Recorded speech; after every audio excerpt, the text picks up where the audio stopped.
அஜித்துடன் பணியாற்ற விருப்பம், ரஜினிகாந்த் மகள் சௌந்தர்யா தகவல். ஜெயம் ரவி, ஹன்சிகா நடிப்பில் உருவாகும் ரோமியோ ஜூலியட் படத்தில் வில்லன் கிடையாது, இயக்குனர் தகவல். விக்ரம் சமந்தா இணையும் படத்தை இயக்கி வரும் விஜய் மில்டன் படத்தின் இறுதிக்கட்ட காட்சிகளை துருக்கியில் படமாக்க திட்டம். பொல்லாதவன் படத்தில் அறிமுகமாகி தற்சமயம் 10 படங்களுக்கு மேல் காமெடி வேடங்களில் நடித்து வரும் சென்ராயன் ஹீரோவாக நடிக்க உள்ளார். பாண்டியராஜின் படத்திற்கு கும்பகோணம் சென்றிருந்த நயன்தாரா அதே ஊரில் மற்றொரு படத்திலும் நடித்து வருகிறார். சித்தார்த் நடிக்கும் ஜிகிரி தண்டா விரைவில் வெளியாகும் என சித்தார்த் தனது ட்விட்டர் பக்கத்தில் தெரிவித்துள்ளார். சில்வஸ்டர் ஸ்டாலோன் நடித்துள்ள எக்ஸ்பேண்டபிள்ஸ் 3 மற்றும் அஜய் தேவகன் நடித்துள்ள சிங்கம் ரிட்டர்ன்ஸ் ஆகிய 2 படங்களும் ஒரே நாளில் வெளியாகிறது. வித்தியாசமான கதாபாத்திரத்தில் நடிப்பதில் மகிழ்ச்சி, தெலுங்கு நடிகை கேத்ரின் தெரேசா தகவல்.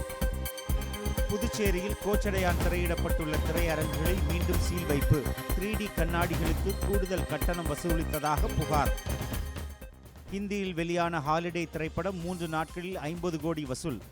2 ஸ்டேட்ஸ் என்ற படத்தின் வசூலை விட பல மடங்கு அதிகம். உதயநிதி ஸ்டாலினின் மனைவி கிருத்திகா இயக்கும் 2வது படத்தை தயாரிக்கிறார் தனுஷ், இசை அனிருத். தனுஷ் நடித்துள்ள 25வது படம் வேலையில்லா பட்டதாரி ஜூலையில் வெளியாகிறது. அனிருத் தனது ட்விட்டர் பக்கத்தில் தகவல். ரஜினிகாந்த் நடித்து வரும் லிங்கா படத்தின் 2ஆம் கட்ட படப்பிடிப்பு ஜூன் 17ஆம் தேதி துவங்குகிறது. தொடர்ச்சியாக 50 நாட்கள் படப்பிடிப்பு நடத்த திட்டம்.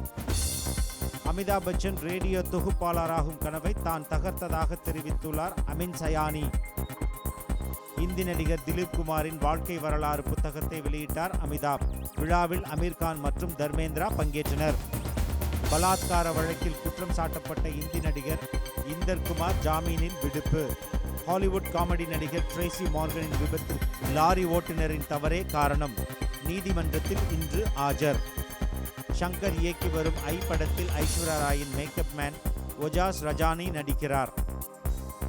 ஒரே மொழி படங்களில் நடிக்க காத்திருக்க மாட்டேன், எல்லா மொழிகளிலும் நடிப்பதே எனது விருப்பம்.